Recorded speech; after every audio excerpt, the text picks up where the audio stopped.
match bi on benya on day no boy do ma oye and Kwame Poku so why be that and I'm so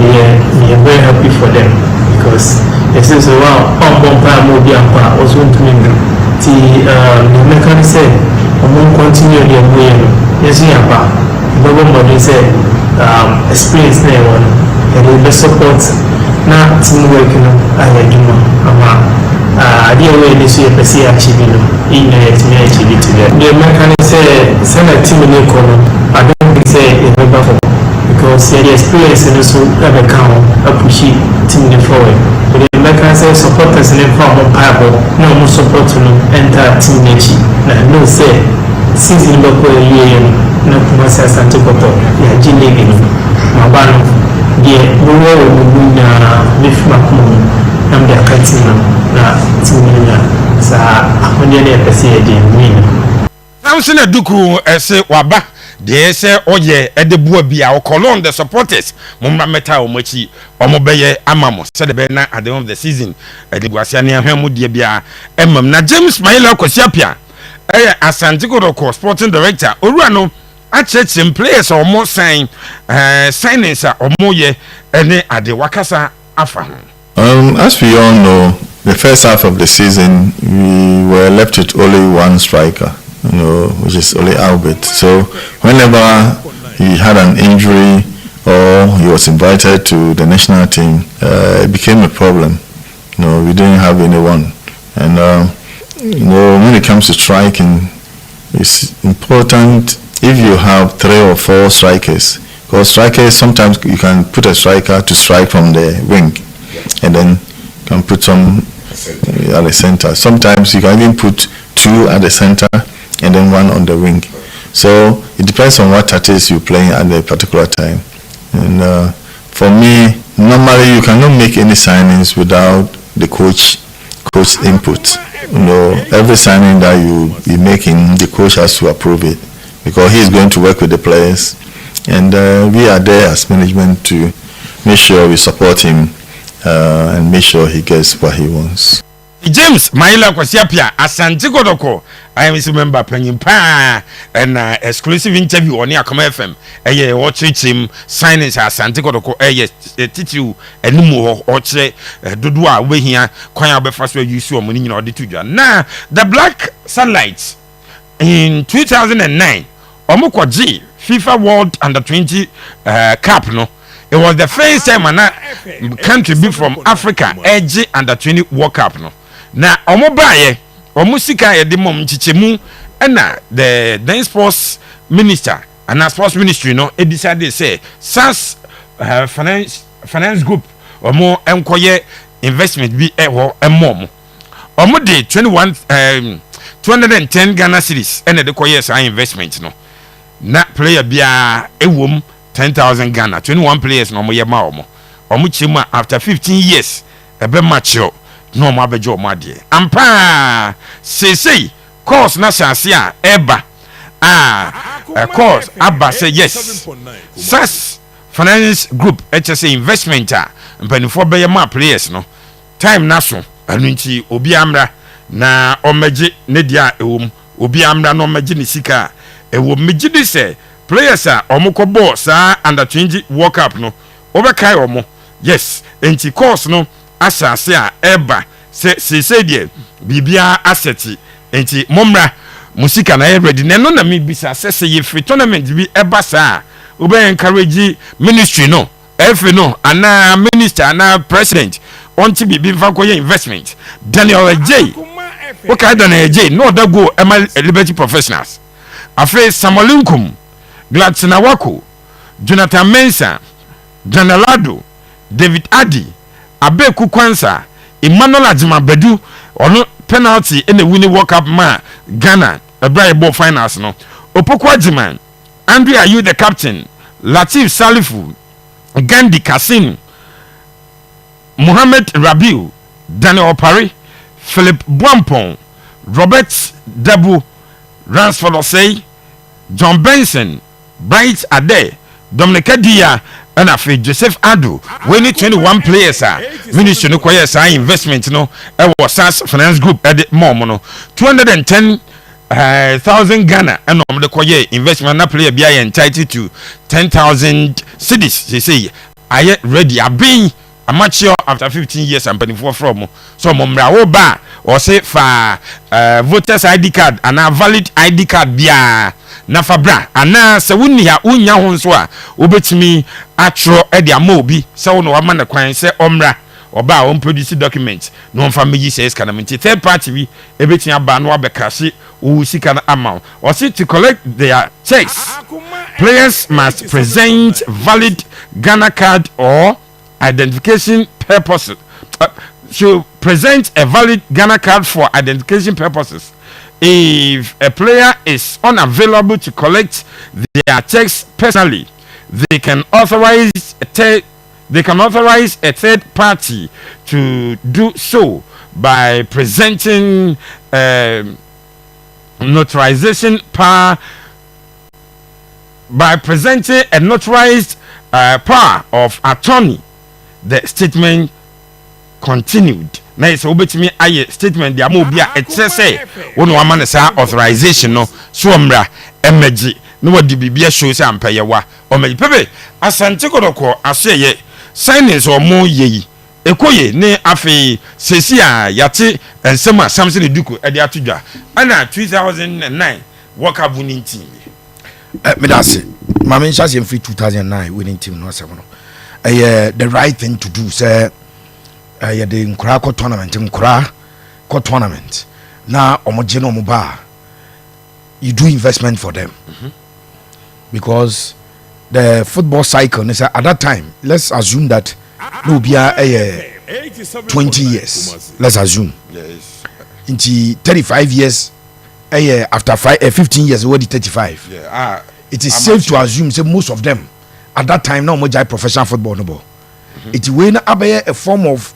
retirement package being say cheap baby out the mom makato to say serious as a nation we are there we need to sell this the idea to players both omo bo ewo amanane no omo bo ekroma nyina no because so a player who Kotoko say you try 6,000 7,000 8,000 near to 500 600 bit to now after 10 years 15 years most players who no my mobo most players including more magic dollars and pounds papa you abrochire ya no my mobo enti investment it is something that I am always for and so idea at that time I remember your bomba basuna your Dover from those days your bomba basu for that thinking no and no be na just a try so be your class and ka Black Stars no yenye investment mom with 100,000 appearance video dey mom sa no yenye investment for mom but unfortunately football for nankasa am penny because scan omo je omo tibinti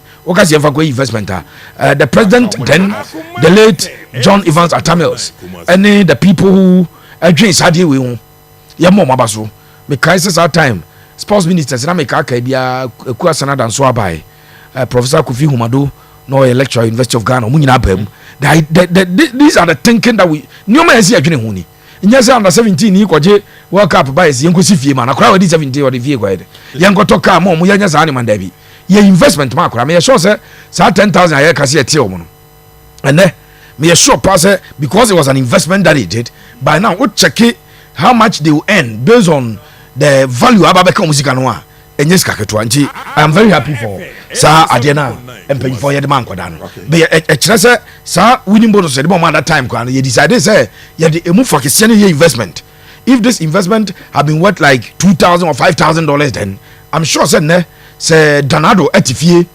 players abo mudin Robert Dabumu etifie ni e frɛ na say bia at that time we have $5,000 investment na amateur to pay 50,000 there about her what the man problems a bit mas any nyoma bit mas solve ya man no enya asem keto akrati a good thing and we need to encourage it as a teams at Kotoko maybe former player bia obo league ya kobo Switzerland kakra no so call no at that time no was an investment plan ni bi na ordinary new Nigeria ni bi na ebo Nigeria ni say da bi on do mfa sika nyama ono ofre fie ka chen papa na papa so mo tese no 30% so ka chen mo 70 mum no mo 30 na manage I know mo so mo nya ne sa but then no say investment into almost every year club no to brand new car I ship the brand and this car be investment who decided to obey with the club 30% of the salary for 3 years of both my club no these are things that footballer there and you skabia no etoy nsema ebi beka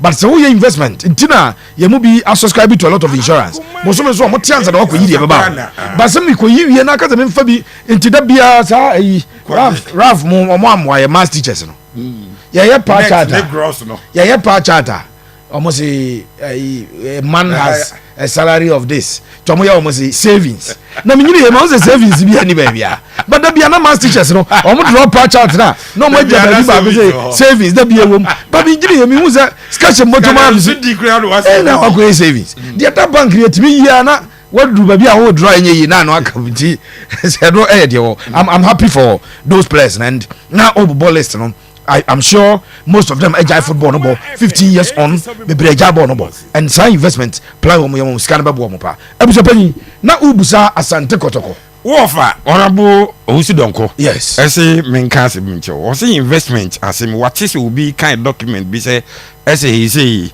the number 163,000 that's 1.6 billion yeah figure no yes me but my forward it honorable yetiao me ne yedi nkomo sisi ansa na me bayi ajima badu ajingo bebe try we engage him officially on radio ye pese hu amount and ebe boa boys no it blast us players na ye call 2006 World Cup omuji $50,000 no if $20,000 had been used for an investment in 2006 e was paying and the eba won years kaketwa o omo $100,000 na no see dey be a investment ma omo but the ordinary footballer the okay just all investment but policy na buy na that time can say John Evans Atamils the late His Excellency Ekacho almost say we will give you this dia can dey go investment that amount players ni bia eboanyo so a big guarantee interview say yam for music mo no man fa go investment but it was a government policy and say the honorable Owusu Donkodima you need to go by now say earning about 1.6 billion I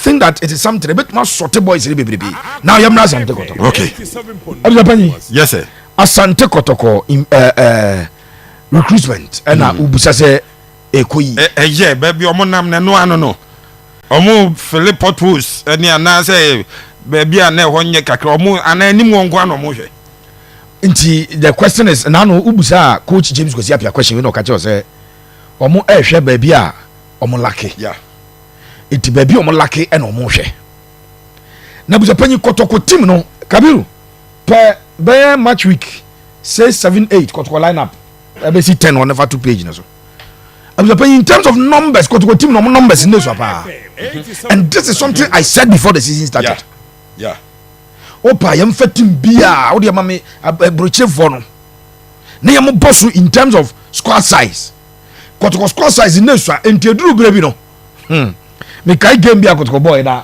Kabiru bi no na ye adwuma ba me kai sa match ko gira me so de ahwe bi no na wo hwe Kotoko bench obo mo se bench na almost the 4 youth team players and I think 2 senior players. Wow. There were injuries, there were national team call-ups and suspensions and all of that. Now ma Asante Kotoko elakepa. And because the squad size is nature. So for instance, Kotoko team in this game there is Fernando, there is Medasepa, Wanga Sene Zempakramao. Kote Jamina Ansu. It is a squad size squad way. Na senior team players our bench near Kamara the goalkeeper. Fernando Kote Jamina Ansu. It was all the Amisa Jordan Amisa youth team player yes. Abante Didi Avoka Solomon Kwakusa game bi na say Godfrey Koduamo omo nyina tata bench o enti Kotoko in terms of squad size dem benyi omo lake Kotoko started season with 2 strikers. And I catch us 2 strikers in for most season. Yeah. And so nya players abet me my bond number 9 position 2-3 be 4. But now Kotoko 2 and Yagob Echo US or man beka Amoah. Dana Amoah lucky Amoah did not disappoint. And we play Kotoko any band out of Lions. So Kotoko Echo ball Bechem ewo Bechem nana for suja ball back. Me say Kotoko's best game this season in terms of ball, but they lost. Unim omo ball na omo ni obi obo ahye. At that time no win the scene na off color. But amon we jina so na kwa kopra. And clear say na Kotoko esofa and dey ka say kote epra. Kote epra ibano kote epra. Enti right back na ka one. Left back omo ba ko pe. Abujapan yemfa we mo season. Ye ka say Kotoko 18 more games to play in the Ghana Premier League. If Kotoko will win the FA Cup as they want to, they will play 5 more games. Nyame had one more run of 32 on Sunday. I won. Or qualify for a run of 16. 2 games, no. Or qualify for a run of 16 or run of 8, which is the quarterfinals. No, about 3. No, or run of 4, which is the semi-finals. 4th game, then the final 5 games. Add 5 to 18 Premier League games, and you have 23 games. I'm playing 23 games. You have left back home. And what do you have? On the Kotoko, Eko center back because they don't need a center back. And Kotoko approaches on a center back, they don't need it. Quickly, I'm for goalkeeper back. Benjamin Chum, a year of my recruitment. Benjamin Chum from Young Apostles. Yeah. National 20 goalkeeper. And Sadia see an clear say, and no HS a bad thing say, omo captain, a besan baby because I 3 goalkeepers, not for back become an 4. Naturally, there's an issue with Frederick Asari deal, and he stay with Kotoko. I don't think a goalkeeper buy, so you will not hear them going for a goalkeeper again. 3 centre backs, no more. No, Kotoko will manage it because Justice Blay can play in that position. No more per Hafiz Ibrahim. Justice Blay says one. A cool down the Hafiz Ibrahim chase, you know, so you don't hear it anymore. Now, in terms of attackers, no Busa direct question. Ebusa question say, and also strikers no also. So same way, I'm the penny receiving who send be na strikers be na dam simu nyabotre. Obi nyabotre. I'm the penny. Yes sir. Asante Kotoko say omo 3 strikers so there 3. Nyame aduma by na koya kwesi Monday na mintabe so na aye 4. First of all, Kotoko si ebo season where we are on tesa Kotoko e striker. Opa, my player been 40 goals for league no Kotoko nko. I didn't. Because our 4 strikers who did you mumu say Amoah assign a long-term contract with Kotoko. 3 years. 1 no obo yaka 2. Okay. Omo fa Kwame Poku a obo half season where we are carry 2 won anim. Sampson Eduku assign 1.5. Obo we are 1 e won anim. 87.9. Isaac Mintabasa sign 2.5. Obenyo 2 e won anim. These are about some of the best strikers you can have in a local game. And to Kotoko will not finish the season and still be looking out for a striker. See about season you teaching job of a striker or you're sorted in that position. Maybe I know be a perform. No, me say and I'm catch up mobi 50 goals to league him. Kotoko will not be interested in you because you are more no. Omo gidi sunku e wo mranje nim. Na Kwame Poku ba yi. We bought 2 games, we shot 2 goals and 2 go sara go find Pfizer Chiwete. And now upon ho Pando out of Lions. No, Kotoko will not be going for a striker. And so Kayan Koma Nana Pinkredi ye. And then Koma any coach was up here. No, Omo Kasi so say on person winning league no mo Copa Africa. Yeah. Let me tell you, Kotoko, apart from left back now, Bia, one more Abefa Bismarck in the interim. No more long-term replacement. No, I'm saying, I'm not passing a league no more Africa. Nya fe no more recruitment for Africa. No, and no more yet.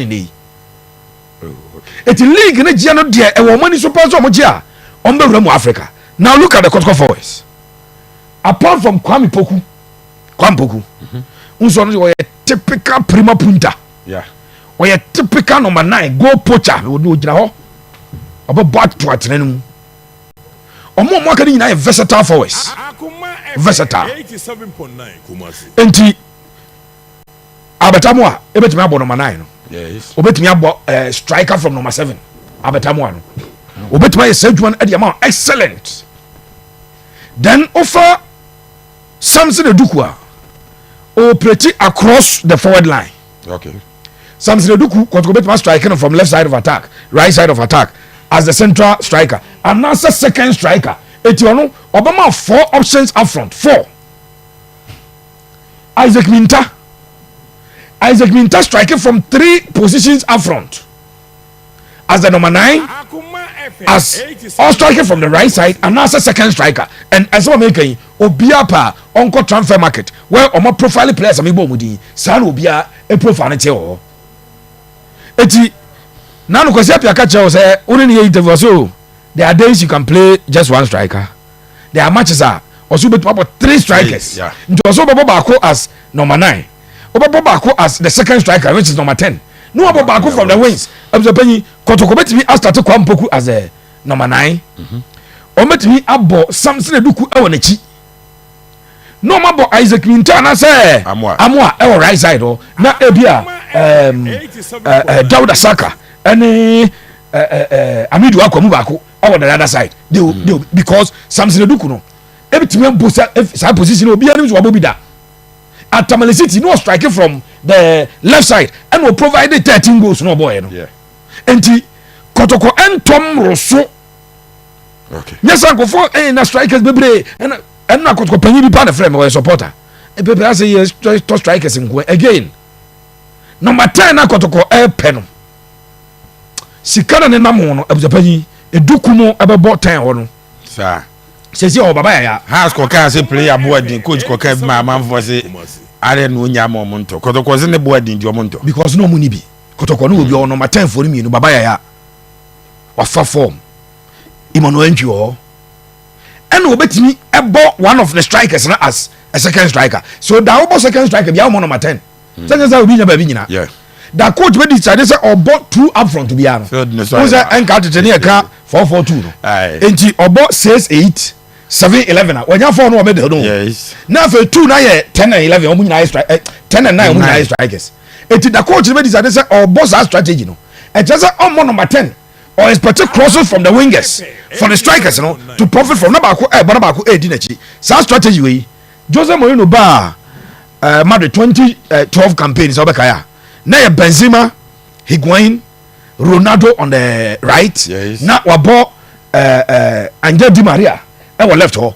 na branch de Mesut Ozil ejina midfield num aka Sami Khedira ho sa season no mo share 121 goals no because Ronaldo be share Di Maria e goals ba Higuain e share ne de Benzema e share ne de options to score a dozen sana Kotoko asesa ade ne sisi so far 4 players but the recruitment is not just geared towards the league.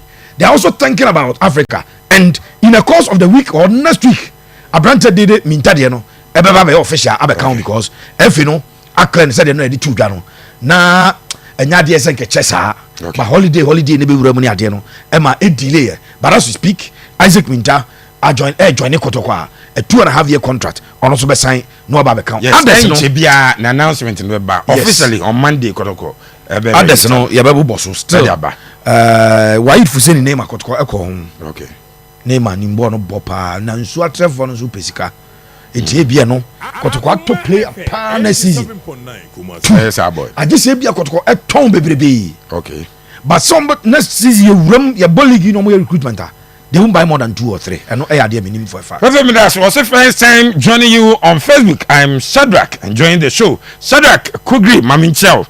Was my boss. Good evening. I wish Mr. President could bring back the Vanderpool. Okay, as the football minister again.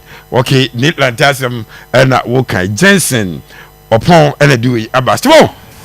Under 24 investment no SAS finance group team amateur omo from omomra no mo meji enafi Kotoko issues kakra awusu ameda say unse da bia na ya na metade oko Cape Coast na Jean kan so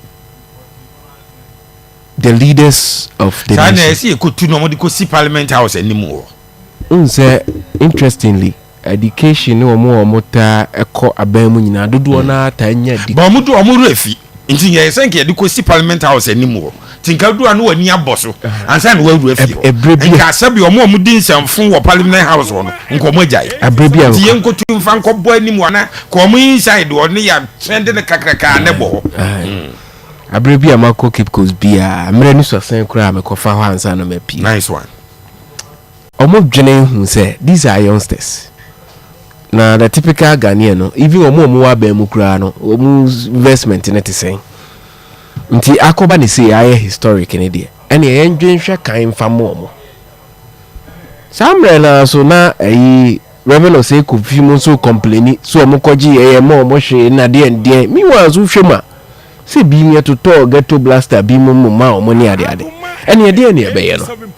Yemfa sika no enko but many age for sa initiative nene say aso abapa ya chese bibia da hope fi obi abetimi akogye ni sika jamfo obi sika ni anye se panyi bi de kwoto no na council yes na one na lead Professor Evans Atamils the late and o mo lead sa de ya ekoba na sa now edi na we kire say there are certain people you can trust. Nigeria na ni honinti na de ekosi Brazil no esiye. Because na trono dos. And ma de esiye na esiye. So me personally, many aje ho power na muntu ye nei. Players ni bebre omo ho akire omo. Bebre bi nkura wa yi court nsensem. Ni se we kafa we aba na de ebetimi akle bibi. Obi nso asabi wa wo bebre ankwara no nti nyina bi betimi tokro bia benya na chefa akoba ne senti yemo baba so Asante Kotoko recruitment abusia dia metima catch supporters ne se mpanifu kita team no o ma dwan hwe kan omu ni mi omo ye pa na ni omo ye no ade a supporters abusa for a very long time but panina se ahwene pa enkasa enye dededa ahwene pa de enye dededa nti omo nkasa pi nye dede action oriented nti the assessor supporter bi so nya abotre se na pepe ka me na ya adwe enimanimu ya Kotoko here left back assessor obe she team no oboa na attack ne de you need maturity, you need experience abetamu anema we nyina abusia se we narrow down to critical analysis of the game you can still say he's a rookie. Half season for Olympics from is it Susubribius and or joining Olympics. Just half season. The emphasis say 5 months and I say no do Olympics. And what about Asante Kotoko? So on your right, on your player, se mu ye din e ofikasi mu a ye dia de esi na Congo. But because of the quality and the determination as a player no and amade oye. So that aspect is good. Then you need experience. We hear more bida, and that's the road that Kotoko afa. Oko Sudan says here, there are Hilal for ye to qualify to start for Al Hilal. So we a Sudanese player, Abuja, just want to reach the age 29. And so no means that we are ready right for more game because omutimi boche. So experience ni here. Any age contract duration of the amount here, but I feel say other areas, at least 2 areas be over. I want Asante Kotoko, especially the left back position, and I will say be a very creative, tricky player. To say Kwame that those style of profile of players, free league in Mukakra. Kwame Zambota. Also, they need such a player and as a free league. No, Kotoko because of the quality of our assemble up front. No, they will need services up front. Into them. But yes, he said, and this say crowd. Yeah, after the season, I think. So just a comment on the lines. No, so I said the finest sports show is airborne. Watching live from Germany. Efia yaw Kwaku Benito Morino. Udi we say obetire mchempa wo mentidi nase. Efia yaw Kwaku hey, o se akoma sports the muda ho yopo we efia na ne kosu kojo krom. Saraf. Where's the investment na match you? Say ne buy. Figure nankasa migusu abo husu donko ama ye wo so wate. Nti yen confirm man. Nti munya figure na 163,000 Ghana cedis. Yeguso munya figure na ya bebo abaso esi ade mo abaso because sa ankoto obi account ankoto ba bia no confirm so eventually if it comes out and it's something insignificant. When the figure who say worth the wait for 15 years. Because if after 15 years then it wasn't worth the wait. Because Scabia, the Nanka Scabi to me a year 15 years ago now, and to me, and yet, so what is involved is very crucial. May I say, okay, or say Pepe, thanks for the inspiration. We move on. Bento Samuel